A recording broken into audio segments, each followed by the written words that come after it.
Hello mga idol. So nandito po tayo ngayon sa Cebu sa pinakalumang ancestral house, ang Yap San Diego Ancestral House.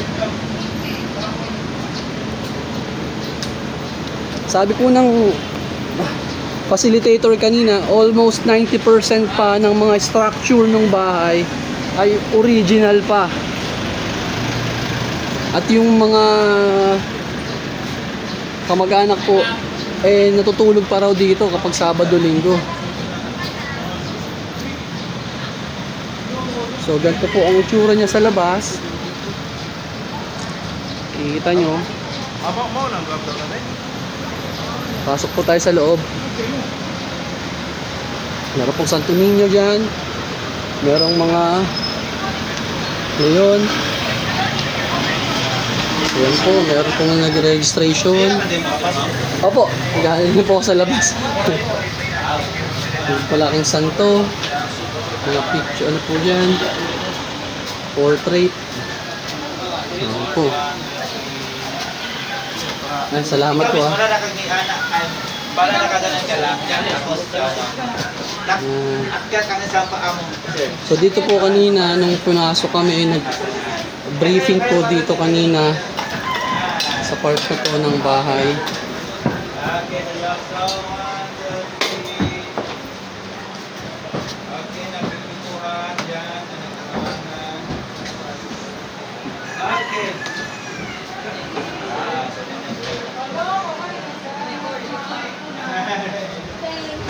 Wait lang ha, sunod ako sa inyo.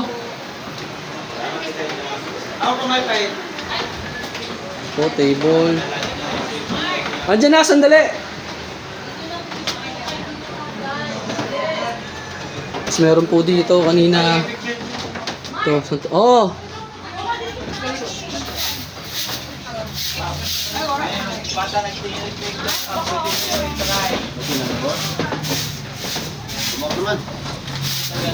Ay, picture na kayo sa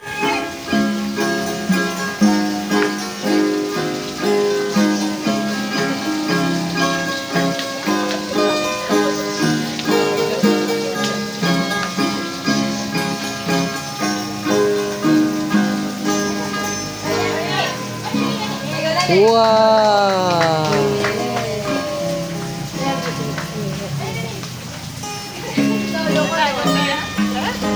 Kailan mo parang gitar?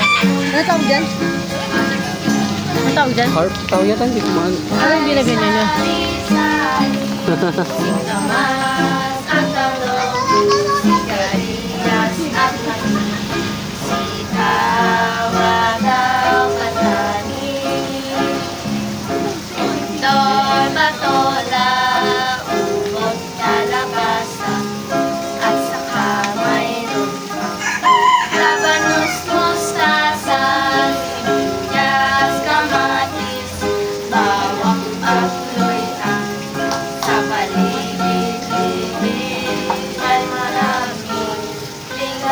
Yeah, ang galing.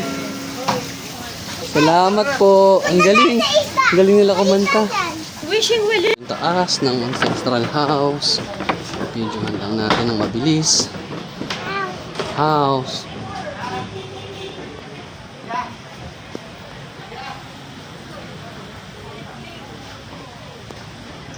Tapos itong side.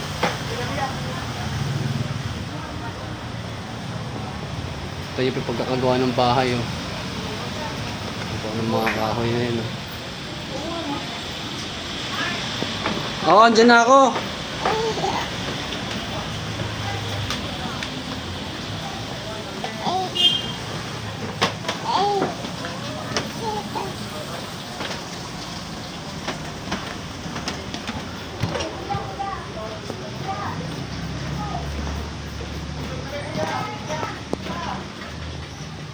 Mayroon pang kama.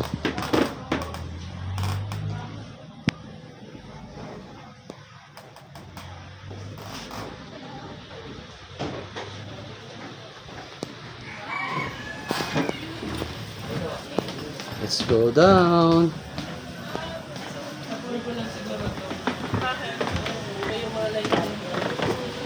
May mga mumo na kasama. Mama mo kasama. Maya mo na.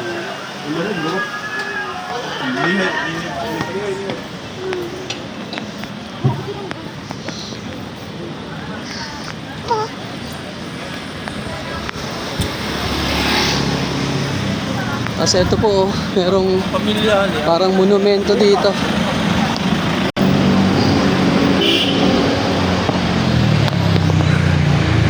Tingnan niyo po itong monumento dito. Monumento ba tawag dito? Monument. Welcome to Cebu! Ah, pwede pumasok! Pwedeng pumasok. Pasok tayo mga idol! What? What? Anong tawag dito? I love Cebu! Parian Heritage pala to. Clock Tower.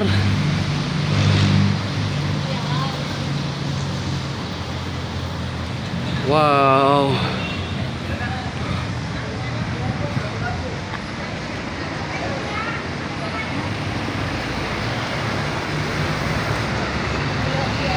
So parang kinukwento rito yung nangyari sa Cebu siguro.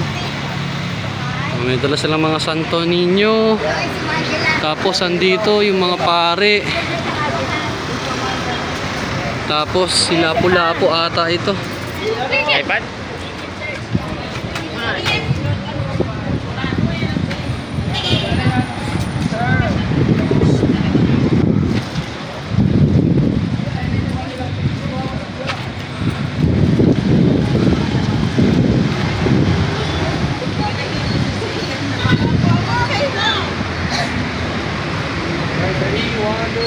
Wow.